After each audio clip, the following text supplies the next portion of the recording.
Good afternoon, viewers. Thanks for joining us for Crypto Talks by 𝐊𝐿𝐴𝐼𝐼. I'm your host, Sage, where we bring you some of the trending tropes from the DeFi world.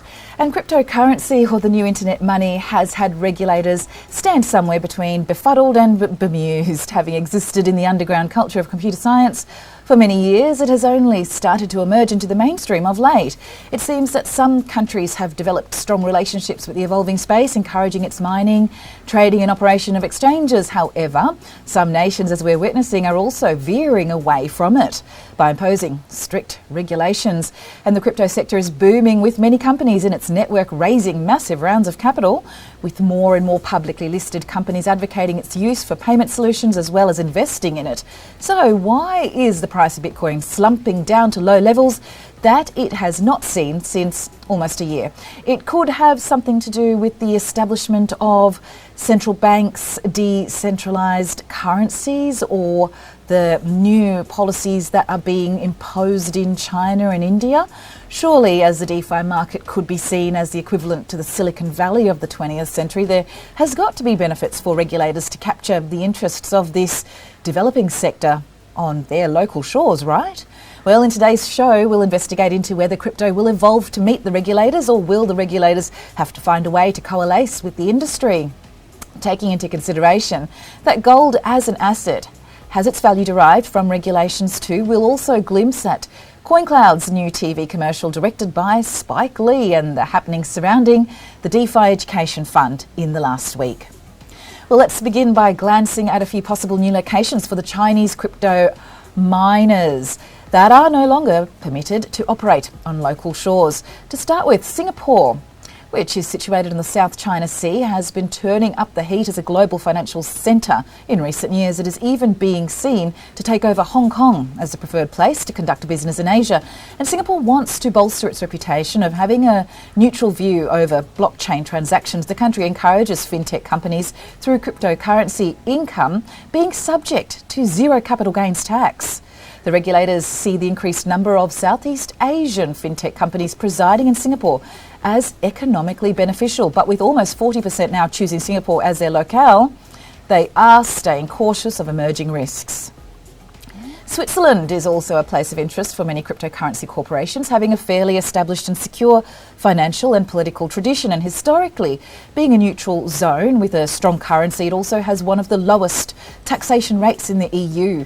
This saw many startups base themselves in Switzerland during the 2017 to 2018 time, raising $550 million in initial coin offerings, or ICOs. So only second in the world then to the USA.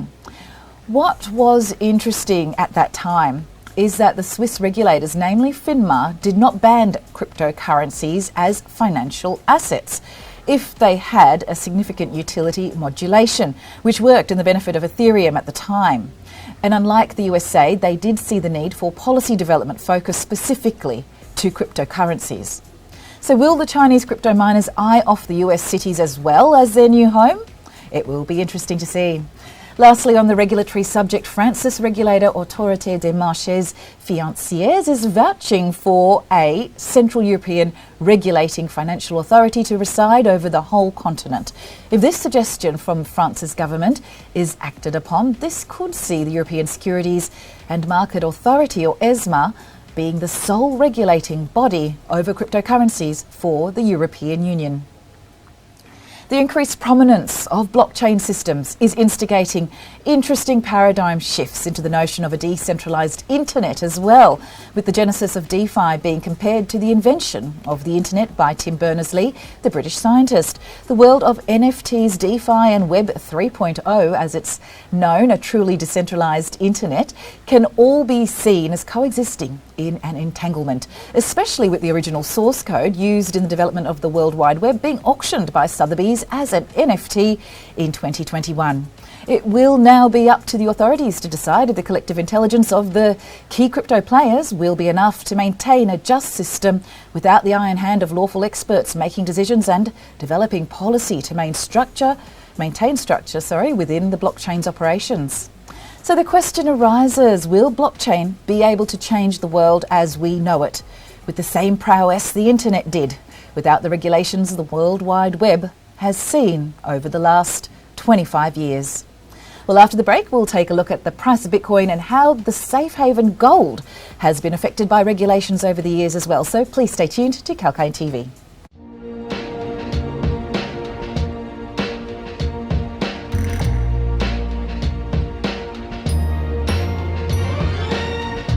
Crypto Talk by 𝐾𝐿. The crypto market has been red hot given the Bitcoin rally since the past year. And now the most famous cryptocurrency has got competitors, Dogecoin and Ethereum. If the crypto market excites you, tune in with me, Sage, to know the latest developments about the existing digital currencies and the new ones that are joining the race. I'll help you understand the opportunities and the risks the crypto market has in store for you. For all the digital currency related developments, continue watching Crypto Talk by 𝐾𝐿.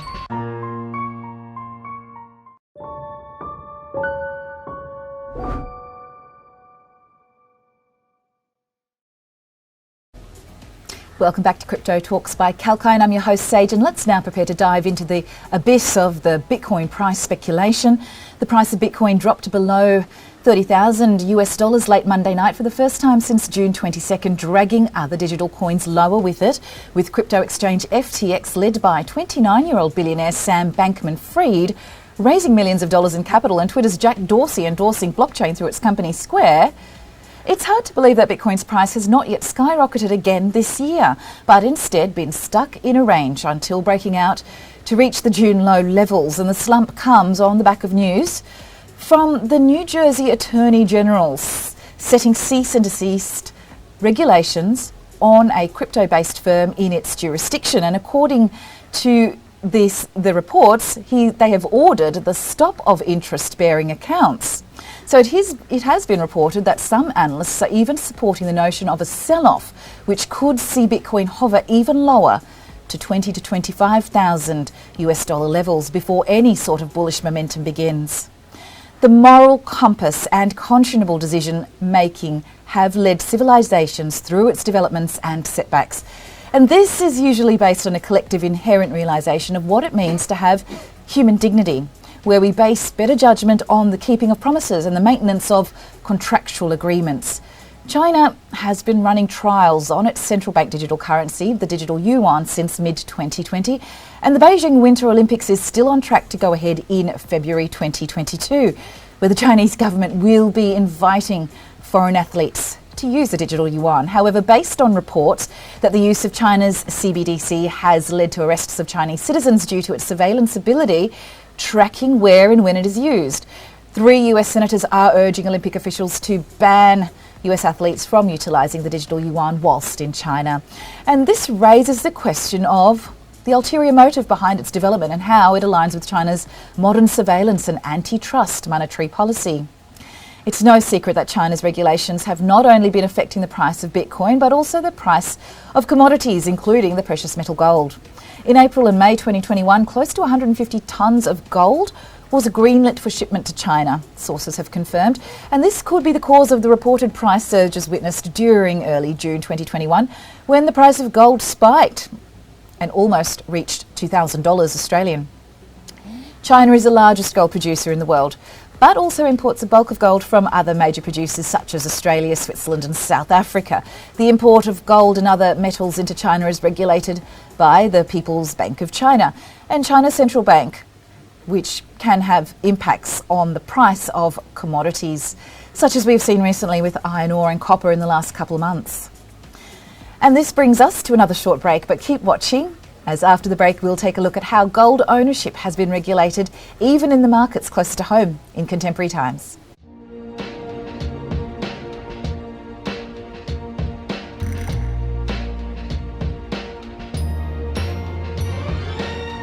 Property by 𝐾𝐿. Looking for a dream home? Well, that may sound easy, but it isn't. And from looking for a property that is the right fit for you in terms of cost and other factors, to zeroing down on the right mortgage plan, there are various aspects to consider. And for the latest slowdown in the property market, tune in on 𝐊𝐴𝐼𝐴 TV with me, Sage. I will give the latest updates on the property market as well as real estate stocks to help you make the right decision. Keep watching Property with 𝐊𝐴𝐼𝐴.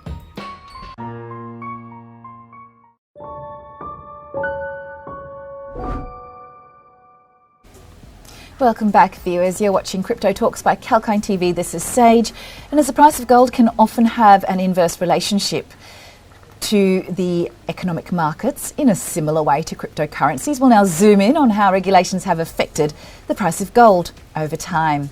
So through the ages, the ownership of gold has also come under scrutiny for many reasons, and one being for the purpose of quantitative easing. In the USA, the passage of the Gold Reserve Act of 1934 banned the ownership of gold unless it was in the form of jewellery or collector's coins.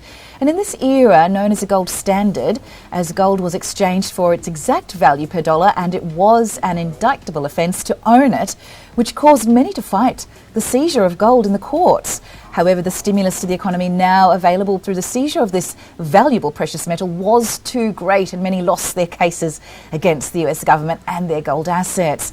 The ownership of gold, much to the surprise of many, was still illegal in the USA up till the 1970s, which enabled the government to instate quantitative easing through printing dollars and also instigating the international markets to buy dollars, impacting the exchange rate.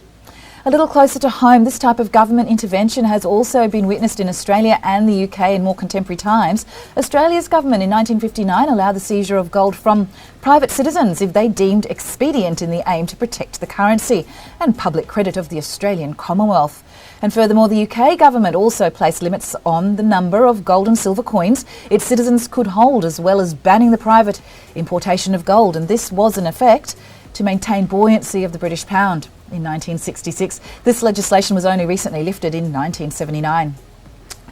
Interestingly, just this June, India's central bank, Reserve Bank of India, banned the hallmarking of 20-carat gold in the form of jewellery in North India, where it is in high demand, and this has impacted the northern Indian markets of Delhi and Meerut. The 20-carat gold jewellery market creates much revenue for the Indian government. And the southern states, such as Gujarat, where the ports are located, export gold internationally, where 22 carats is the expected norm. However, Indian customers don't have to pay labour costs on the 20-carat gold jewellery, which makes it more cost-effective and popular among the middle class and lower classes, and this affecting the price of gold. Next up, we're going to look at CoinCloud, a new Bitcoin ATM provider for the USA and Brazil. They've launched an advertising campaign with Oscar-winning director Spike Lee at its helm. CoinCloud? Who is CoinCloud, I hear you say? It's a lesser-known Bitcoin ATM provider to its more familiar Coinbase, who targets the crypto newcomer, and that is exactly why Spike Lee won the job, as he is exactly that, a newcomer to the crypto scene. And lastly, in today's segment, we're going to look at the DeFi Education Fund, who is defending its recent sell-off of approximate $10 million worth of its uni tokens in what has been deemed a controversial move. It denies the sell-off had any significant impact on the price fluctuations of uni, and they also stated that it was needed in order to make a speedier move towards their future projects, as time is running out before more regulations are imposed on the sector. The DeFi Education Fund is currently looking for a policymaker to join their team, and they are searching in Australia, and the job comes with a very healthy looking pay packet to boot. So this shows that cryptocurrency is not alone in the recent regulations that have been capping its gains, and DeFi is run by a range of new generation innovators, and it shows a consensus needs to be reached between the centralised decision makers helming the world banks and the community of cryptocurrency enthusiasts making the gains from its profits, as we have seen to emerge from the discussions recently held in the USA. And this sector has an inherent promise to change the world as we know it in years to come, so it may be as well for the better. We now wait to see if the white-knuckled ride of the Bitcoin price roller coaster, though, will go as low as a predicted $13,000 to $14,000 mark, or tether around the more optimistic $25,000 US zone. Only time will tell, I suppose. But thank you for joining us on that report, and at least, hopefully, your interests have been piqued to take on your own investigations into cryptocurrencies and how they may be able to play a part in your investment portfolio. However, the space is extremely volatile and any financial decisions should be based on careful consideration of your financial position and objectives. Stay tuned for more live market updates and expert talks only on 𝐊𝐴𝐚 TV. This is Sage signing off.